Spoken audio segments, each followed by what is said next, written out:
Lesson 33, factors of polynomial functions. Lots of big words there, and their graphs. Assuming you've read the first couple or a few paragraphs of Lesson 33, some important terms here. Any polynomial, we refer to the degree of the polynomial. The degree is the highest power of x. So if you have x to the fifth power, and if x to the fifth is the highest, the largest exponent, then you have we call it a fifth degree polynomial. Or whatever, you put all your x terms, multiply everything out, whatever the highest exponent is of your x, that's the degree of the polynomial. Some other things. What's a quadratic, by the way? Blue. That's right, quadratic is blue. Give me a quick example of a quadratic. Negative b plus or minus. Oh, please. No, that's the quadratic formula. Just a quick quadratic expression. X squared plus 8x plus r. All right. I'm going to modify this slightly and do this. Can I factor that? Yeah. That's true, technically it could. Wouldn't be pretty. But it doesn't factor nicely into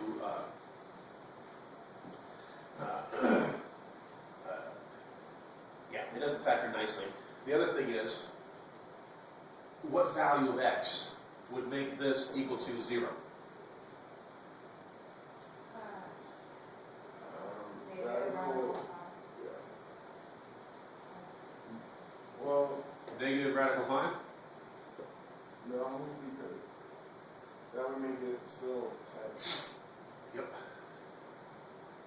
Well, then negative Now, were you thinking this? yeah, that works. Well, we're going to have an awful lot of trouble drawing that on this coordinate plane.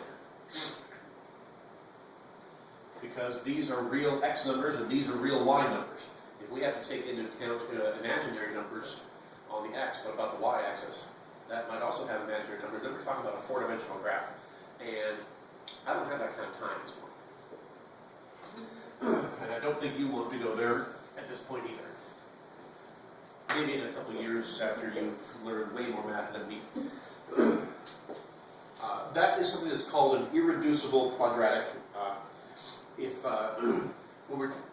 we have a product or a function f of x that is the product of linear factors, if we could write it as a product of factors like this, if there's one in here like this that's an irreducible quadratic, this factor here is not going to result in a 0 of the polynomial.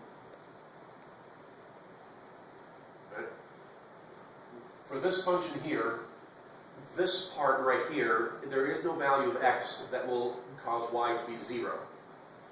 Therefore, this will not give us anything about, that will not tell us anything about a zero of the polynomial, or to put it another way, that will not tell us anything about where the graph crosses the x-axis.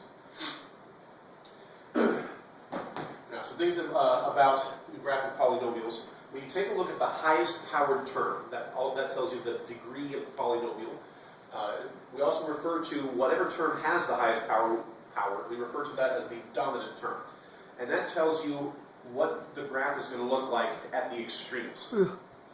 For example, what does this look like, basically? Show me.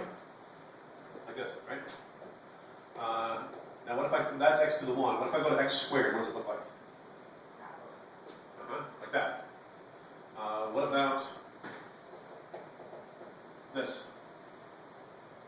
Tangent. Good thinking. It does kind of look like that. Like that. Right? What do you suppose this is going to look like? Which is Okay, I'll tell you. Sometimes there's a little bit of a thing in here, and then it goes like this. What do you suppose something like this is going to look like?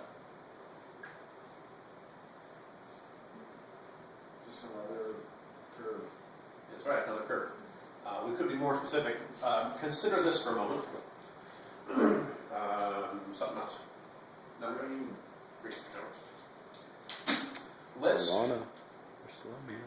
let's ignore what happens in the middle for a moment. I'm just going to put some parentheses there. X squared for a really large positive value of x. What does x squared look like? It gets, It's really big. Really large negative value of x here. What does x squared look like? Really big. Okay, so whatever happens in the middle, it goes up this way at the end, and it goes up this way at the end. X cubed, a really large x number, and cube it, what happens? It's really big. Really large negative number, and you cube it, what happens? It's really small. Okay, so whatever happens in the middle, it goes up this way and down this way. X to the fourth power. Whatever happens in the middle, a really large number for x, and you raise it to the fourth power, what direction does it go? Up or down? Up. Really large negative number, and you raise it to the fourth power, where does it go? Up. Now, based on that idea, x to the fifth power, ignore what happens in the middle for a moment. Really large positive x number, and you raise it to the fifth power, what happens? What is that? Up. Really large negative number for the x, and you raise it to the fifth power, where is it going to go? Down. What do you think is going to happen if I have x to the sixth power? Regardless of what happens in the middle, what do you know about the two ends? They both go up. What about the seventh power? Regardless of what happens in the middle, what happens at the ends? one up. Which one? Which is which? Right up.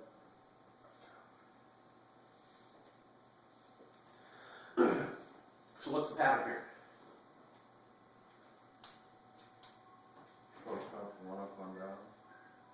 Both up, one up, one down.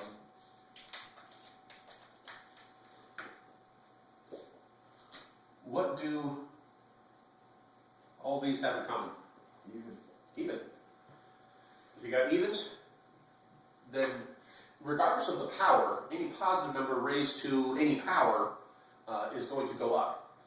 But it's on the negative side that it makes a difference. If you have a negative number and you raise it to an even power, well then the negatives cancel themselves out, and you go up. But if you raise a negative number to an odd power, then you're going to have one negative left over, and so it's going to go down. So, x squared, x cubed, x to the fourth, x to the fifth, x to the sixth, 7, 8, etc. And that's what your extremes do as you go up the powers. Another interesting thing. So that's what you need to know for this on that subject. Now, as far as zeros, we've already learned that if we have a function written as the product of linear factors. Actually, let me make one up real quick here. Good. Connor. Let's call it g of x. Give me a linear factor. I'll get you started. X minus 3. Okay, Connor, give me one. X plus 7. Okay, Alana, X plus 2. Connor. X minus 1. All right. Now this would be, what do you know about the graph of this function? We're going to have zeros. They're either. I don't think so. Where are the zeros? 3. Negative 7. Negative 2, 1. That's right. And so if we were graphing this, the graph of this function would cross the x-axis at each of these spots. You already know that. What we're throwing in now is what happens if we have a function like this. Is there going where are the zeros going to be? What?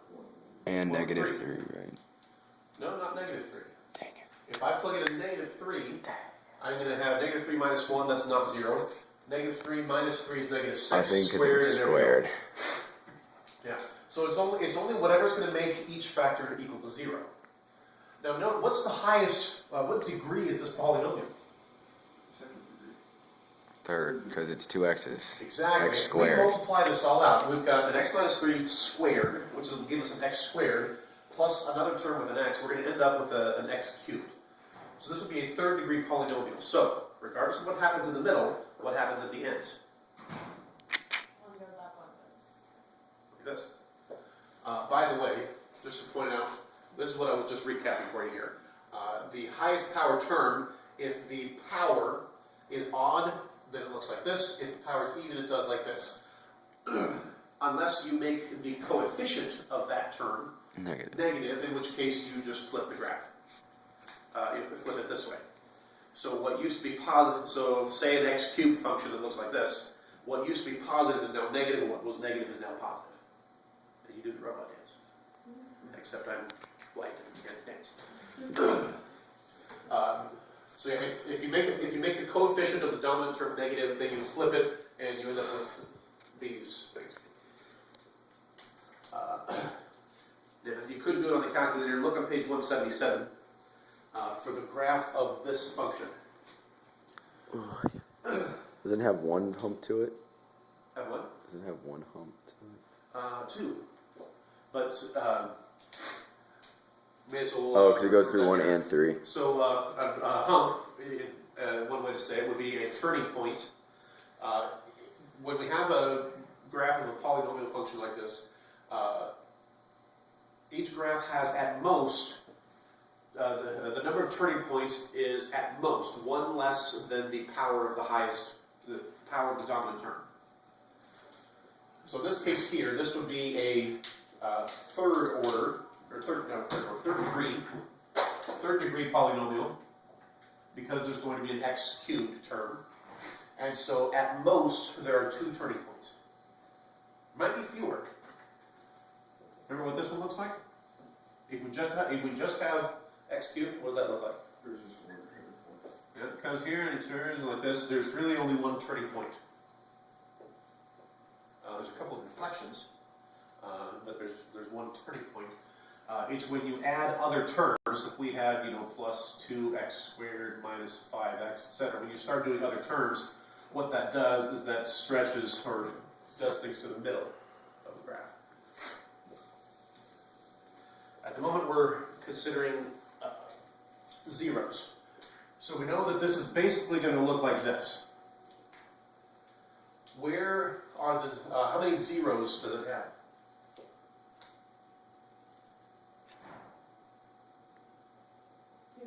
Good job, 2. And they are at 1 and 3. That's what we just figured out earlier. You forgot what you already knew about 2 minutes ago. So we know that there's a 0 at 1 and a 0 at 3. But if there's 2 turning points, what does that tell us about the x-axis and where this graph touches the x-axis? At 1 and 3. Can the graph look like that? Could that be the x-axis? No, why not? Because it can only cross at 1 and 3, so 2 points. That's right. When I draw the x-axis here, I cross at 1, 2, 3 points, but we just determined that it only touches the x-axis at 2. And notice how I corrected myself there.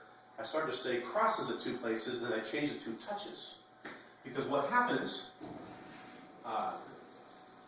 when you have a factor that is raised to an even power, the graph touches but does not cross the x-axis. So if you write your function as the product of linear factors, like this is here, or like this one is, which we'll get to in a minute, any factor that is raised to an odd power, such as, for example, 1, or 3, or 5, or 7, etc., then it's going to cross the x-axis, which you already knew that because we've been dealing with ones that factors that have the power of 1. What's new now is when we have a factor that is raised to an even power, the graph will touch the x-axis, but then turn around and go back. It touches but does not cross. So if we know that the graph of this function looks like this, and that it has zeros at 1 and 3, well, which is which? So these are where the zeros are. At which one does it cross, and at which one does it turn around and go the other direction? How about this? At which one does it cross the x-axis? 1.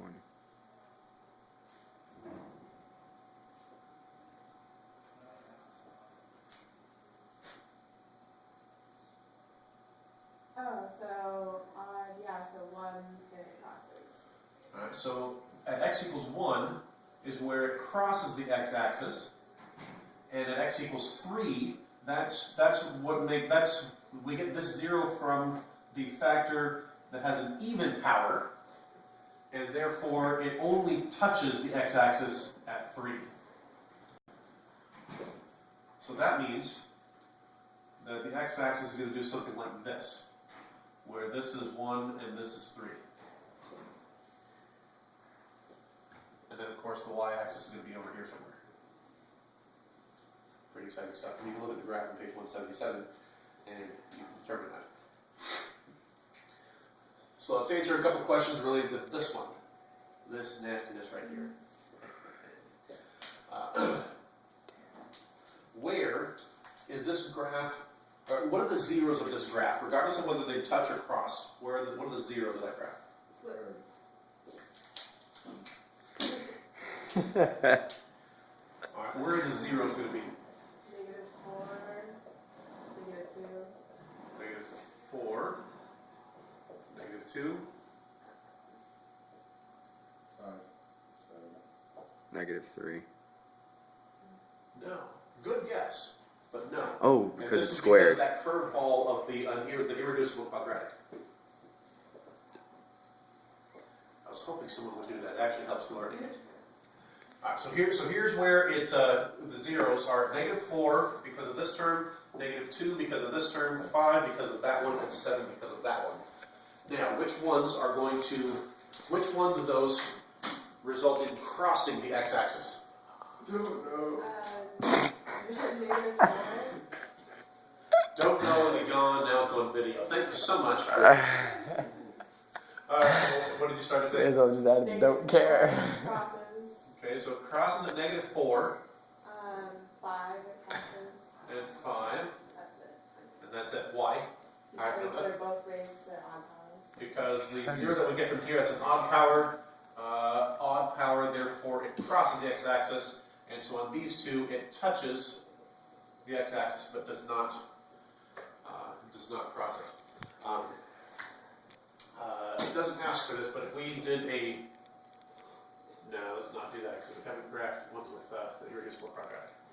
It's so lazy right there. Alright, next example here, this function here. Take a look at the potential the graphs in the book there. Oh. I can read up to, if we have a graph of, it looks like this. We've got 2 graphs that look like this, and 2 graphs that look like this. There's multiple choice. There's 4 graphs there, and it says which one most resembles the graph of this function. Now, without going into particulars, 2 graphs have this basic shape, 2 graphs have this shape. Based on what you know already, what can you eliminate? You can eliminate the first one Why?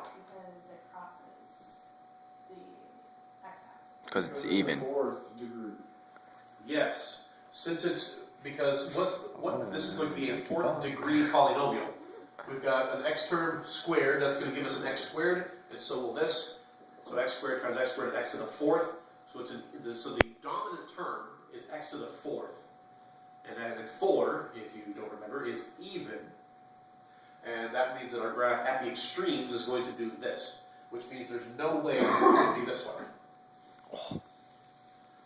So that leaves the other 2 options. So the real question here, or the most efficient way to do this, is to know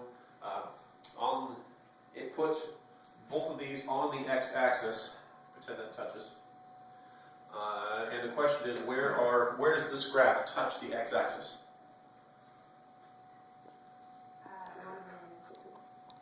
Touches at 1 and -2, and then you can finish narrowing down which graph it fits. The answer would be D. D. Yep. Okay. Next page, 178. Turning points. Oh boy. I already mentioned this, but the idea that whatever the dominant term is, the highest powered term, whatever power that is, you can have up to 1 fewer than that turning points. And so that helps narrow some things down with that. And there are a couple other details in the rest of the text there which I will Yoink.